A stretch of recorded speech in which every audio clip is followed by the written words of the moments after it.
खोटं सांगतात लोकांना. काय सांगतात? आमच्या आणि पवारसाहेबांचे संबंध अतिशय गोड आहे. ही गोष्ट अजिबात खरी नाही. म्हणजे जनतेला फक्त काय बोलायचं यांच्यात त्यांनी बोलायला काय ठेवलं? काहीच ठेवले नाही. त्यांनी एकच गोष्ट ठेवली. त्यांनी एकच गोष्ट ठेवली, त्यांनी गद्दारी केली.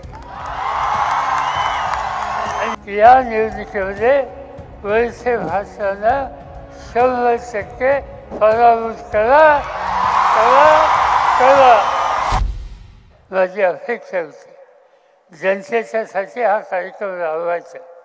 आणि त्यासाठी ज्यांना मी मदत केली, ज्यांना मी शक्ती दिली, ज्यांना मी अधिकार दिला, ज्यांचा मी सन्मान केला, त्यांच्याकडून मला काही नको.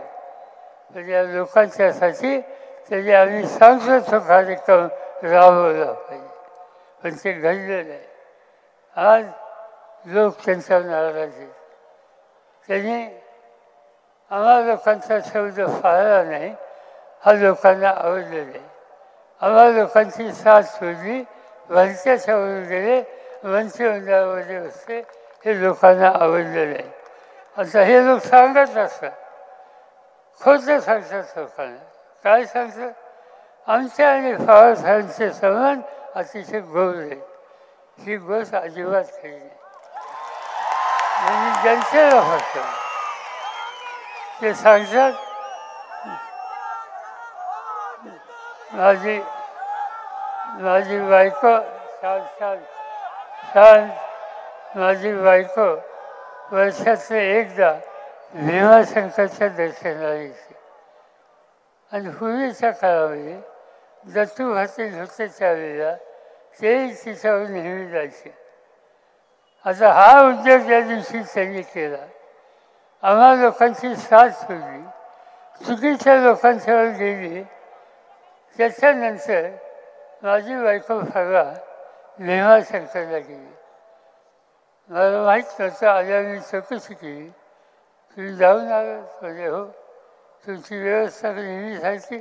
नाही म्हणजे नेहमीसारखी नाही. म्हणजे मला काही कळलं नाही. ज्यांनी तुम्हाला सोडलं त्यांच्या दारात आम्ही गेलो नाही, आम्ही डायरेक्ट भीमाशंकरच्या दारात. हेच त्यांनी सांगितलं. ते सांगतात, दिलीप सांगतात, निवडणूक आल्या पवारसाहेबांची, माझ्याबद्दल काही बोलणार नाही. काय बोलायचं यांच्याबद्दल? त्यांनी बोलायला काय ठेवलं? काहीच ठेवले नाही. त्यांनी एकच गोष्ट ठेवली. त्यांनी एकच गोष्ट ठेवली, त्यांनी गद्दारी केली. आणि जो गद्दारी करतो, जो गद्दारी करतो, त्या गद्दारांना शिक्षा द्यायची असते. 350 वर्षाच्या पूर्वी, 350 वर्षाच्या पूर्वी शिवछत्रपतींच्या नंतर संभाजीराजांची गणोजी शेठांनी गद्दारी केली, ती महाराष्ट्र विसरलेला नाही. गणोजीला आता सुट्टी नाही. ज्यांनी गद्दारी केली त्यांना आता सुट्टी नाही.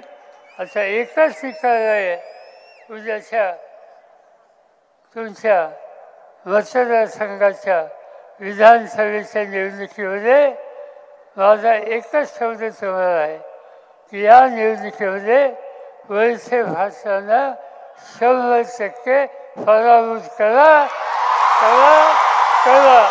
तेच सांगतो आणि आपल्या सगळ्यांची रजा घेतो. जय हिंद, जय महाराष्ट्र.